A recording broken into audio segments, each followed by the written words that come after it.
جب دعا کرتے وقت تمہاری آنکھوں سے آنسو آنے لگے تو سمجھ جانا تمہاری دعا بارگاہ الہی میں قبول ہو چکی ہے۔ حضرت علی رضی اللہ تعالیٰ عنہ نے فرمایا، کبھی کسی کے سامنے اپنی صفائی پیش نہ کرو، کیونکہ جسے تم پر یقین ہے اسے ضرورت نہیں، اور جسے تم پر یقین نہیں وہ مانے گا نہیں۔ حضرت علی رضی اللہ تعالیٰ عنہ نے فرمایا، صبر کی دو صورتیں ہیں، جو ناپسند ہو اسے برداشت کرنا، اور جو پسند ہو اس کا انتظار کرنا۔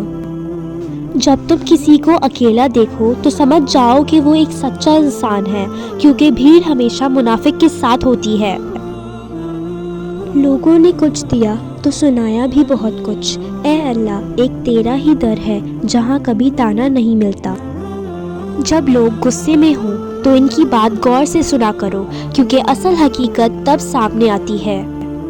کسی کا دل اتنا مت دکھاؤ کہ وہ اللہ کے سامنے تمہارا نام لے کر رو پڑے، کیونکہ ٹوٹے ہوئے دل سے نکلی آہ عرش تک جاتی ہے۔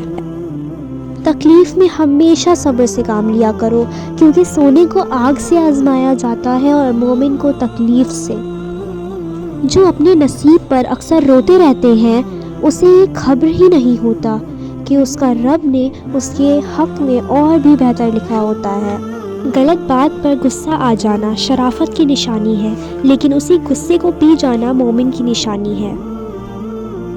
انسان مایوس اور پریشان تب ہو جاتا ہے جب وہ اپنے اللہ کو راضی کرنے کے بجائے لوگوں کو راضی کرنے میں لگ جاتا ہے۔ جس انسان کو غصہ زیادہ آتا ہے وہ انسان پیار بھی اتنا ہی زیادہ کرتا ہے اور اتنا ہی صاف دل رکھتا ہے۔ حضرت علی رضی اللہ تعالیٰ عنہ نے فرمایا، اللہ حاصل کو اگر پانا چاہتے ہو تو تہجد پڑھا کرو، کیونکہ جو نصیب میں نہ ہو اسے تہجد کی دعائیں مقدر میں لے آتی ہیں۔ آپ کسی کو بھی دو چیزوں کے لیے زبردستی مجبور نہیں کر سکتے، ایک محبت، دوسرا عبادت، دونوں دل سے ہوتی ہیں اور دونوں کا رشتہ روح سے جڑا ہوتا ہے۔ حضرت علی رضی اللہ تعالیٰ عنہ نے فرمایا، زیادہ سوچنا انسان کو ختم کر دیتا ہے، بس دعا کرو اور رب پر چھوڑ دو۔ مشکل وقت میں ہمیشہ دعا مانگا کرو، کیونکہ جہاں انسان کا حوصلہ ختم ہوتا ہے وہاں سے اللہ کی رحمت شروع ہوتی ہے۔ اگر اللہ نے تمہارے دل میں کچھ ڈالا ہے اور تمہیں دعا مانگنے کی توفیق دی ہے تو یقین رکھو نصیب میں بھی وہی ڈالے گا انشاءاللہ۔ جب اللہ کسی کو پسند کرتا ہے تو اسے خوب آزماتا ہے، بس تم صبر کرنا، کیونکہ صبر کرنے والوں کی منزل جنت ہے۔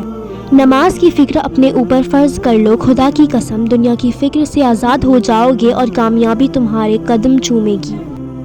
کبھی غم نہ کرنا کہ دنیا آپ کے ساتھ نہیں، بلکہ خوش ہونا کہ دنیا کا مالک آپ کے ساتھ ہے۔